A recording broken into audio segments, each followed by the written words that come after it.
हाय। Real estate के अंदर buyers जो हैं वो प्राइमरली दो ही कैटेगरीज के हैं।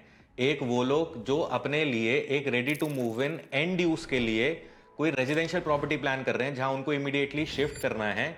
और इसी में कुछ लोग ऐसे भी हो सकते हैं जो ready to move in end use के लिए कोई कमर्शियल प्लान कर रहे हैं, फॉर एग्जाम्पल कोई दुकान प्लान कर रहे हैं, कोई ऑफिस प्लान कर रहे हैं अपने लिए, बट वो ready to move in status का देख रहे हैं जहां से वो इमीडिएट यूज कर सकें, चाहे रेजिडेंशियल चाहे कमर्शियल। और जैसा मैंने बताया कि प्राइमरली लोग घर ही देख रहे हैं, बहुत कम लोग होते हैं ऐसे जो ready to move in commercial plan कर रहे हैं। और दूसरे कैटेगरी के जो रियल एस्टेट बायर्स हैं जो अपने लिए एक इन्वेस्टमेंट प्लान कर रहे हैं। अब जो लोग इन्वेस्टमेंट प्लान कर रहे हैं रियल एस्टेट में, वो प्रॉपर्टी से चाहते क्या है एग्जैक्टली, उनको क्या एक्सपेक्टेशन होनी चाहिए और किस तरह का रियल एस्टेट एसेट क्लास में उनको इन्वेस्ट करना चाहिए, इसके बारे में वीडियो में आगे बात करेंगे। लेकिन आप ये भी चीज अंडरस्टैंड करें, अगर आप कोई ऐसी property under construction residential category में प्लान कर रहे हैं जिसका पोजेशन 3-4 साल बाद मिलेगा, आप चाहे उसमें एंड यूज के लिए प्लान कर रहे हैं कि आप इवेंचुअली वहां जाके शिफ्ट करेंगे, लेकिन क्योंकि वो प्रॉपर्टी मिलेगी ही 3-4 साल बाद, तो इस टाइप के इन्वेस्टमेंट में आपको एज इन्वेस्टर के माइंडसेट से आपको सोचना चाहिए कि कहां पे आपको मैक्सिमम कैपिटल एप्रिसिएशन मिले। आपको एंड यूज वाला एंगल नहीं लगाना चाहिए। जैसे लोग पूछते भी हैं, कोई नई प्रॉपर्टी लॉन्च हुई, प्री लॉन्च में आई, सारी बिकी फॉर एग्जाम्पल, उसमें काफी लोग ये पूछते हैं कमेंट्स में भी और पर्सनल भी के कितने लोग आपको लगता है कि इसमें इन्वेस्टर्स हैं और कितने लोग आपको लगता है कि एंड यूजर्स हैं। मेरी नजर में जो प्रॉपर्टी 4 साल बाद बन के डिलीवर होनी है उसमें सारे लोग इन्वेस्टर ही हैं, क्योंकि 4 साल में तो किसी ने भी वहां पे खरीदा हो उसका 4 बार दिमाग चेंज होगा या शहर चेंज होगा, उनकी रिक्वायरमेंट चेंज होंगी। रियल एस्टेट के जो मेन एसेट क्लास हैं, मेन कैटेगरीज हैं, उनके बारे में हम फायदे और नुकसान क्या है, किसको किस टाइप की प्रॉपर्टी खरीदनी चाहिए, इस वीडियो में उसके बारे में बात करेंगे। और वीडियो में आगे बात करने से पहले मैं एड्रेस कर देता हूं, काफी लोग हमसे पूछ रहे हैं येडा की, Yamuna expressway industrial development authority की जो रेजिडेंशियल प्लॉट्स की स्कीम आ रखी है कि हमें डालना चाहिए या नहीं डालना चाहिए। इसका सिंपल क्लियर कट आंसर है कि उसमें जरूर अप्लाई करना चाहिए। ऑल्दो 300-350 प्लॉट्स के लिए 3-4 लाख आदमी भरते हैं अब, तो वहां पे प्लॉट ड्रॉ के सिस्टम से निकलता है। आपको पता ही है कि निकलना प्योर लक बेसिस पे है, कोई सेटिंग या इस तरह की आप कोई भी अगर एक्सपेक्ट कर रहे हैं तो इस तरह से नहीं होता है। लेकिन फिर भी मैं बोलूंगा कोई तो ऐसे 300-400 लोग हैं ना जिनको वो प्लॉट अलॉट होंगे। सो मेरी नजर में हर आदमी को यमुना एक्सप्रेसवे अथॉरिटी की इस अलॉटमेंट में या इन फ्यूचर जो भी इस तरह की स्कीम आएंगी उनमें जरूर अप्लाई करना चाहिए। सबसे पहले हम बात करते हैं रेजिडेंशियल प्लॉट कैटेगरी की, चाहे वो अथॉरिटी के किसी सेक्टर का रेजिडेंशियल प्लॉट हो या किसी प्राइवेट डेवलपर की सोसाइटी के अंदर का रेजिडेंशियल प्लॉट हो।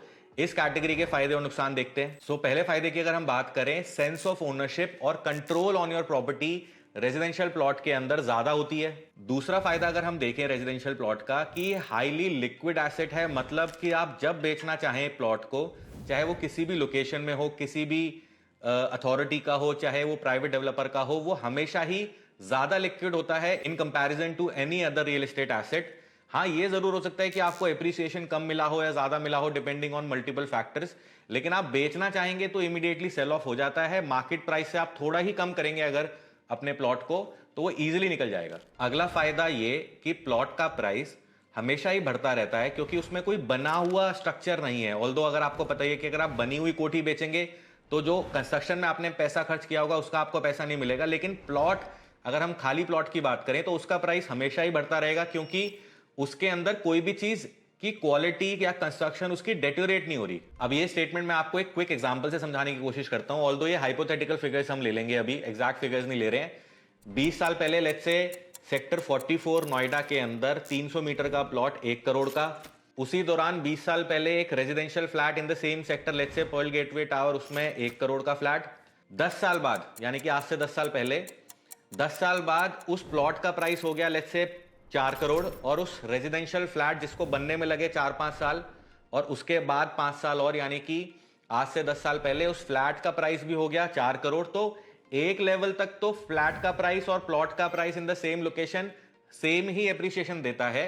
लेकिन अगर आप अगले 10 साल की बात करो, वो 4 करोड़ का प्लॉट हो गया होगा 12 करोड़ का, और वो 4 करोड़ का फ्लैट 6 करोड़ पे आके रुक गया होगा, क्योंकि एक टाइम के बाद बनी हुई चीज, एक रेजिडेंशियल बिल्डिंग, क्योंकि पहले माइवन कंस्ट्रक्शन की टेक्निक भी नहीं थी, तो एक टाइम के बाद रेजिडेंशियल सोसाइटीज की क्वालिटी खराब होने लग जाती है। लेकिन प्लॉट का प्राइस हमेशा ही बढ़ता रहा। फ्लैट का प्राइस एक टाइम के बाद बहुत स्लो ग्रोथ की तरफ चला जाता है, लेकिन प्लॉट के अंदर ऐसा कभी नहीं होता, क्योंकि उसका सिंपल रीजन ये है कि प्लॉट में आप, चाहे वो कंस्ट्रक्टेड है चाहे वो खाली प्लॉट है, उसमें हमेशा ही एक नया घर बन सकता है। अब हम बात करते हैं कि नुकसान क्या क्या है प्लॉट की इन्वेस्टमेंट में, और हम जनरल जो चीजें हैं उनके बारे में जो आपको ऑलरेडी पता होती है वो आपको नहीं बता रहे हैं, कुछ आपको डिफरेंट पर्सपेक्टिव देने की कोशिश कर रहे हैं।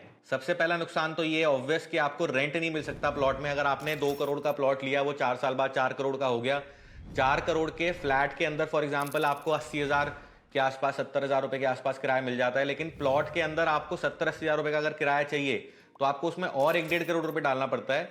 तो प्लॉट के अंदर रेंटल वैल्यू कुछ नहीं होती। सो दोनों तरह के लोग हो सकते हैं, एक वो जो बुक्स में अपने एसेट्स की वैल्यू को बढ़ते हुए देख रहे हैं, और दूसरे वो जो उसको मोनेटाइज भी करना चाहते हैं कि हर महीने हमें रेंट आए और हम अपनी लाइफस्टाइल अपग्रेड करें। तो ऐसे लोग प्लॉट के अंदर इन्वेस्टमेंट करके उनको रेंटल अगर चाहिए तो उनको और कैपिटल उसमें डालना पड़ता है। दूसरा नुकसान प्लॉट की बाइंग में ये कि आपको टाइम का लेवरेज नहीं मिलता। आपको सारा पैसा मेजरली या तो एक साथ देना होता है, अगर वो प्राइवेट डेवलपर का भी है तो उसके अंदर भी साल, 1.5 साल, 2 साल के अंदर आपको सारा पैसा देना होता है, वर्सेस रेजिडेंशियल के अंदर आपको थोड़ा सा 3-4 साल का टाइम मिल जाता है। और तीसरा और लास्ट नुकसान प्लॉट का ये कि उसको लेना आसान नहीं है। जो लोग प्लॉट अभी कहीं पे बेच के आए हैं वो तो इजीली ले लेते हैं, लेकिन जो फॉर एग्जांपल अच्छे पैकेजेस पे, अच्छी सैलरीज पे भी काम कर रहे हैं, लेकिन उनके पास एक इकट्ठा कॉर्पस ऑफ अमाउंट नहीं है, वो कभी प्लॉट खरीद ही नहीं पाते। क्योंकि मेजरली आपने देखा है कि सर्कल रेट और सेलिंग रेट के अंदर काफी डिफरेंस होता है। वो आपको पता ही है कि किस तरीके से वो इकोनॉमी वर्क करती है। सर्कल रेट का भी 60-70% का लोन मिलता है, तो उसमें लोन भी काफी कम होता है। तो इन शॉर्ट ये कि प्लॉट को लेना थोड़ा मुश्किल है। सो मेजरली प्लॉट वही खरीद पाते हैं जिन्होंने रिसेंटली में कोई प्रॉपर्टी सेल करी है और वो भी उसी डायनामिक्स में बेची है कि उनको उस तरीके से पेमेंट मिली है कि वो आगे उसी तरीके से पेमेंट कर पाए। हम श्योर आप अंडरस्टैंड कर रहे होंगे। तो प्लॉट को लेना मुश्किल है, हर कोई प्लॉट खरीद ही नहीं पाता। सो अब हम बात करते हैं नेक्स्ट एसेट क्लास की, यानी कि रेजिडेंशियल अपार्टमेंट। और अगर हम अपार्टमेंट के फायदों की बात करें तो सबसे इंपॉर्टेंट और सबसे पहला फायदा यह कि फ्लैट को लेना आसान है। इसमें आपको 75, 80, 90% तक का भी लोन मिल जाता है, टुकड़ों में पेमेंट जाती है। आप रेजिडेंशियल अपार्टमेंट में ऑब्वियसली रह सकते हैं। अगर आपने 1 करोड़ का कोई फ्लैट बुक किया, आपने 3-4 साल में उसकी पेमेंट करी, फॉर एग्जाम्पल वो पोजेशन तक 2 करोड़ का हो गया, तो आपको और पैसा उसमें नहीं डालना पड़ता तब, अदर देन कि कुछ बेसिक आपको फर्निशिंग या इंटीरियर्स करना हो, तो आप उसमें इमीडिएटली शिफ्ट भी कर सकते हैं, आप ऑब्वियसली रह सकते हैं। लोन के इंटरेस्ट पे आपको एक नॉमिनल सा इनकम टैक्स बेनिफिट भी मिल जाता है। रेंटेबिलिटी बहुत हाई होती है, चाहे वो प्रॉपर्टी, इनफैक्ट लिक्विडिटी भी, रेंटेबिलिटी और लिक्विडिटी एक रेजिडेंशियल फ्लैट की बहुत ज्यादा हाई होती है। चाहे आप देखें कि कोई प्रॉपर्टी बहुत वेल मेंटेन्ड है या कोई प्रॉपर्टी बहुत टूटी फूटी भी है जहां पे मल्टीपल इश्यूज हैं, लेकिन अगर आप फ्लैट को किराए पे देना चाहें या उसको बेचना चाहें, दोनों ही केसेस में वो इजीली लिक्विड भी हो जाता है, किराए पे भी चढ़ जाता है। ऑल्दो हो सकता है कि ज्यादा किराया हो अगर वो सोसाइटी अच्छी मेंटेन्ड है, या कम किराया हो, लेकिन किराए पे चढ़ाने में या बेचने में कोई प्रॉब्लम नहीं आती। और अगर हम इस एसेट क्लास के नुकसान की बात करें तो मेजरली 2 ही नुकसान है। एक तो ये कि रेंटल का ROI is very low. For example आपने 1 करोड़ की प्रॉपर्टी खरीदी, वो पोजेशन तक 2 करोड़ की हो गई, 2 करोड़ के फ्लैट में हार्डली 40-45 हजार रुपए किराया आता है, विच इज वेरी लो। और दूसरा नुकसान एक ये भी है कि tenant management of a residential flat is little difficult. मतलब आप किसी को किराए पे अगर फ्लैट देते हैं, आप चाहते हैं कि हर 2-3 साल में आप टेनेंट चेंज करें, हर बार उसको रेनोवेट करना पड़ता है, हर बार आपको ब्रोकरेज भी देनी पड़ती है, हर बार आपको जाके फ्लैट को दिखाना भी पड़ता है। और ऐसा भी कई बार हो जाता है कि आपको थोड़ा खराब टेनेंट मिल गया जिससे आपको कुछ प्रॉब्लम्स मल्टीपल आपको फेस करनी पड़ी। तो इन शॉर्ट टेनेंट मैनेजमेंट, किराएदारी संभालना एक फ्लैट के लिए थोड़ा कॉम्प्लिकेटेड और थोड़ा डिफिकल्ट हो जाता है एट टाइम्स। अब हम बात करते हैं थर्ड कैटेगरी की, जो है कमर्शियल।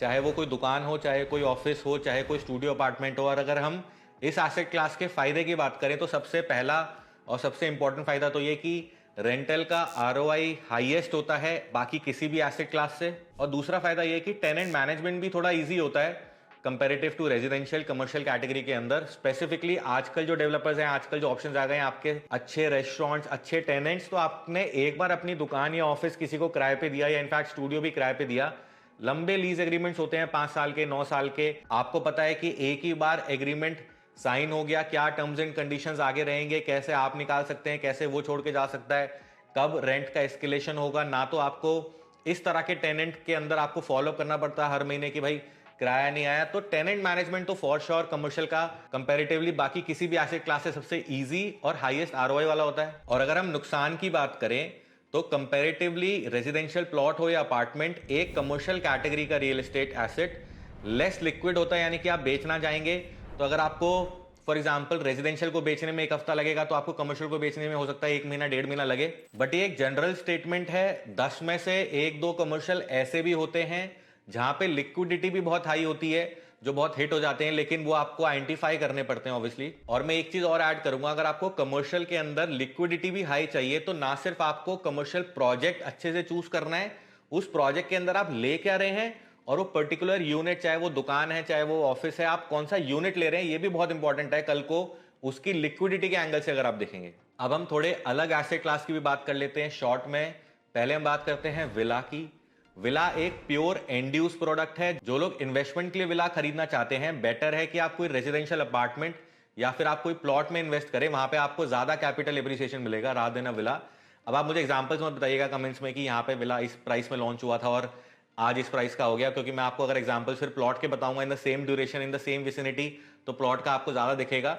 तो विला उन लोगों को लेना चाहिए जिनका एंड यूज का एंगल काफी हद तक क्लियर है कि उनको इसी प्रॉपर्टी के अंदर रहना है। दूसरा, अगर हम बात करें फार्म हाउस की, तो फार्म हाउस एक लेजर इन्वेस्टमेंट है। माने अगर आपने फार्म हाउस खरीदा है, चाहे उस प्रॉपर्टी का प्राइस बढ़े या ना बढ़े, आपकी डिपेंडेंसी उस इन्वेस्टमेंट पे नहीं होनी चाहिए। आपके पास ऑलरेडी 5-7 प्रॉपर्टीज हैं, आपने अच्छी सोसाइटी के अंदर एक फ्लैट भी ले रखा है, आपके पास प्लॉट भी हैं, आपके पास किराए की भी मल्टीपल प्रॉपर्टीज हैं, फिर भी आप कुछ एडिशनल शौकिया तौर पे कुछ खरीदना चाहते हैं, ग्रीनरी और वो वाला इन्वायरमेंट थोड़ा एंजॉय करना चाहते हैं, आपने एक फार्म हाउस ले लिया, लेकिन कल को उसका प्राइस ना बढ़े, 5 साल बाद भी आपको बहुत अच्छा रिटर्न ना मिले, तो ऐसा नहीं है कि आपकी डिपेंडेंसी उस इन्वेस्टमेंट पे हो। सो इन शॉर्ट, फार्म हाउस इसी कैटेगरी के लोगों को खरीदना चाहिए। सो हमने शॉर्ट में बात करी रियल एस्टेट के मेजर कैटेगरीज की, क्या फायदे हैं क्या नुकसान है। मेजरली आप लोगों को सब पता ही है ऑलरेडी, लेकिन जो लोग एंड यूज के लिए प्रॉपर्टी नहीं प्लान कर रहे, एक रेडी टू मूव इन, जो इन्वेस्टमेंट प्लान कर रहे हैं, अब हम बात करते हैं कि इन्वेस्टमेंट की क्या कैटेगरीज हो सकती हैं और किसको किस तरह की प्रॉपर्टी में इन्वेस्टमेंट करनी चाहिए। सो पहला इन्वेस्टमेंट का टाइप है एप्रिसिएशन प्लस फ्यूचर में यू माइट एंड यूज।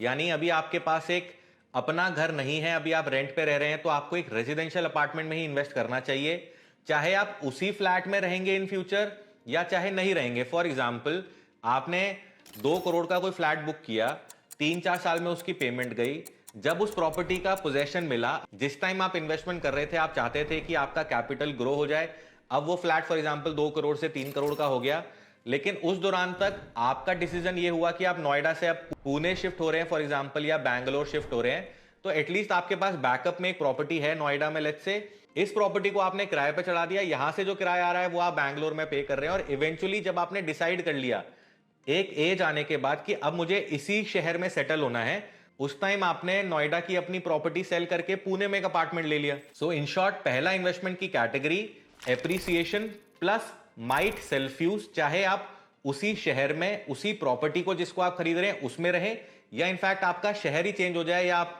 किसी दूसरी लोकेशन में उस टाइम एंड यूज कर रहे हो, लेकिन इस कैटेगरी के जो इन्वेस्टमेंट प्लान कर रहे हैं उनको एक रेजिडेंशियल फ्लैट में इन्वेस्टमेंट करनी चाहिए। और मैं ये भी ऐड करना चाहूंगा कि जो अपनी पहली प्रॉपर्टी प्लान कर रहे हैं उनको तो स्पेसिफिकली रेजिडेंशियल अपार्टमेंट के अंदर ही इन्वेस्टमेंट करनी चाहिए। अब हम बात करते हैं दूसरी इन्वेस्टमेंट की कैटेगरी की, दूसरी इन्वेस्टमेंट के टाइप की, कि आप एंड यूज के लिए कोई प्रॉपर्टी प्लान नहीं कर रहे हैं, आपका एंड यूज का एंगल सॉर्टेड है, आप अपने इन्वेस्टमेंट से एक्सपेक्ट कर रहे हैं कि आपका कैपिटल एप्रिशिएट हो जाए, यानी कि एप्रिसिएशन प्लस फ्यूचर में आप रेंटल एक्सपेक्ट कर रहे हैं, यानी कि आपका एंड यूज का कोई एंगल नहीं है, या फिर आपने ऑलरेडी सॉर्ट कर रखा है वो, अब आप पैरेलल किराए बनाना चाहते हैं, तो इस कैटेगरी के लोगों को कमर्शियल में इन्वेस्टमेंट करनी चाहिए। और इस वीडियो में मैं आपको point by point, step by step इसलिए बता रहा हूं क्योंकि जो लोग इन्वेस्टमेंट प्लान कर रहे हैं, जैसे मैंने बार बार बोला इस वीडियो में, कि जो end use ready to move in property नहीं प्लान कर रहे हैं, जो इन्वेस्टमेंट प्लान कर रहे हैं, और वो देखते हैं कि मल्टीपल प्रॉपर्टीज लॉन्च हो रही हैं, कमर्शियल भी, रेजिडेंशियल भी, प्लॉट्स के ऑप्शन भी आ रहे हैं, तो किस आदमी को किस तरह की प्रॉपर्टी को खरीदना चाहिए, ये डिसीजन आप ले सके, इसलिए हम इस वीडियो में स्टेप बाय स्टेप करके आपको बता रहे हैं। तो जैसा हमने पहले स्टेप में बताया कि जो लोग investment plus future might and use plan कर रहे हैं, they should go for residential apartment. जो लोग इन्वेस्टमेंट प्लस रेंटल्स एक्सपेक्ट कर रहे हैं, एंड यूज ऑलरेडी सॉर्ट कर चुके हैं, they should go for commercial real estate. और थर्ड इन्वेस्टमेंट की कैटेगरी ये भी हो सकती है कि आपने सेल्फ यूज का एंगल सॉर्ट कर लिया है, आपने एक अच्छी सोसाइटी में एक रेजिडेंशियल अपार्टमेंट बुक कर रखा है, जब उसका पोजेशन मिलेगा, चाहे आप उसी फ्लैट में शिफ्ट करेंगे, चाहे आप दूसरे उसको बेचेंगे या उसको रेंट आउट करेंगे और कहीं और रहेंगे, यानी कि आपका एंड यूज वाली एक सिक्योरिटी आपने सॉर्ट कर ली है। दूसरा, आपने 2-4 प्रॉपर्टी ऐसे भी बना ली है जहां से आपको किराए आ रहे हैं, चाहे वो एक छोटा स्टूडियो अपार्टमेंट है या इनफैक्ट कोई फ्लैट ही है या फिर 2-3 दुकानें इस तरह से आपने वो वाला एंगल भी सॉर्ट कर लिया है। अब आप शॉर्ट टर्म ट्रेडिंग की तरह रियल एस्टेट में इन्वेस्टमेंट प्लान कर रहे हैं। सो आप बेसिकली इस इन्वेस्टमेंट से ये प्लान कर रहे हैं कि आप कोई एक्स अमाउंट लगाएं और उस प्रॉपर्टी का जब पोजेशन मिले या 2 साल बाद 4 साल बाद, क्योंकि short term trading real estate में 2-3 साल की एटलीस्ट होती ही है, तो जो लोग ट्रेडिंग के लिए ले रहे हैं कि भैया मेरा किराया भी सॉर्टेड है, मेरा घर का एंगल भी सॉर्टेड है, अब तो बस मैं एक कॉर्पस ऑफ अमाउंट है वो मैं इन्वेस्ट करूं, 2-4 साल बाद उसको बेच दूं, फिर उसको कहीं और इन्वेस्ट करूं, इस तरह के लोगों को हाईली लिक्विड प्रॉपर्टी के अंदर इन्वेस्टमेंट करनी चाहिए। तो मेजरली इन लोगों को रेजिडेंशियल में इन्वेस्टमेंट करनी चाहिए, चाहे वो प्लॉट हो चाहे वो अपार्टमेंट हो। और कमर्शियल में भी आप ले सकते हैं, लेकिन आपको बिल्कुल आइडेंटिफाई करना पड़ेगा। 10 में से 2 ही ऐसे कमर्शियल होंगे जहां पे आपको ट्रेडिंग के एस्पेक्ट से आपको खरीदना चाहिए, और उन कमर्शियल प्रोजेक्ट के अंदर भी आपकी इन्वेंट्री भी हाईएस्ट पीएलसी की बेस्ट लोकेटेड होनी चाहिए। सो इस वीडियो का हमारा पर्पस ये था कि जो लोग इन्वेस्टमेंट प्लान कर रहे हैं रियल एस्टेट में, उनको पता हो कि उनको किस कैटेगरी की रियल एस्टेट खरीदनी चाहिए, उनको क्या आउटकम चाहिए उस प्रॉपर्टी की इन्वेस्टमेंट से। सो आई होप इस वीडियो से आपको थोड़ी बहुत क्लैरिटी मिली होगी। अगर ऐसा है, make sure you like this video and subscribe to our channel as well. So that was it for today. We'll see you next time.